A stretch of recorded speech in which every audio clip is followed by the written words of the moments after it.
Period பெயினுக்கு pain class எடுத்துட்டு இருக்கீங்களா? பெட்ல இருந்து எந்திரிக்காம 3 எக்ஸசைஸ்ல பீரியட் பெயினை எப்படி கம்மி பண்ணலாங்கிறத பத்தி இன்னைக்கு நான் உங்களுக்கு சொல்றேன். ஸோ பீரியட் கிராம்ப்ஸ்ங்கிறது யூட்ரஸ் ரொம்ப கண்ட்ராக்ட் ஆகிறதுனால வரக்கூடிய ஒரு பெயின். இந்த 3 ஸ்ட்ரெச்சஸ் பண்றதுனால நம்ம பெல்விக் ஃப்ளோர் மசில்ஸ் ரிலாக்ஸ் ஆகும். அது நம்ம பாடியில நேச்சுரல் பெயின் கில்லரான என்டார்ஃபின் அப்படிங்கிற ஒரு சப்ஸ்டன்ஸ் ரிலீஸ் ஆகும். இது நம்ம பெயின் குறைக்கிறதுக்கு ரொம்பவே ஹெல்ப்ஃபுல்லா இருக்கும். ஸோ இந்த 3 ஸ்ட்ரெச்சஸ் பார்த்துக்கலாமா? இந்த ஸ்ட்ரெச்சுக்கு பேர் சைல்ட் போஸ்.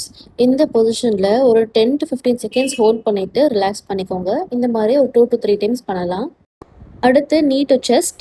இந்த மாதிரி நீயை செஸ்ட் கிட்ட கொண்டு போயிட்டு ஹோல்ட் பண்ணிக்கோங்க ஒரு 5 to 10 செகண்ட்ஸ். இந்த மாதிரி 2 காலுக்கும் தனித்தனியாக செய்யுங்க. Last one pelvic tilt. மேலே இருக்கிற இமேஜ் ஆன்டீரியர் டில்ட். ஸோ உங்கள் இடுப்பை பெட்டில் ப்ரெஸ் பண்ணும்போது உங்கள் முதுகு ஆர்ச் ஆகும். இது ஒன்று. அடுத்து போஸ்டீரியர் டில்ட். அந்த ப்ரெஸ் பண்ணதை நீங்கள் ரிலாக்ஸ் பண்ணிங்கன்னா இந்த மாதிரி ஃப்ளாட் ஆகும். இதை பண்ணணும். 5 to 10 டைம்ஸ் பண்ணலாம். இதை 3 சேவ் பண்ணிவிட்டு ட்ரை பண்ணுங்கள். இந்த மாதிரி ஹெல்த் பெனிஃபிட்ஸ் இருந்தால் என்ன ஃபாலோ பண்ணிக்கோங்க. தேங்க்யூ.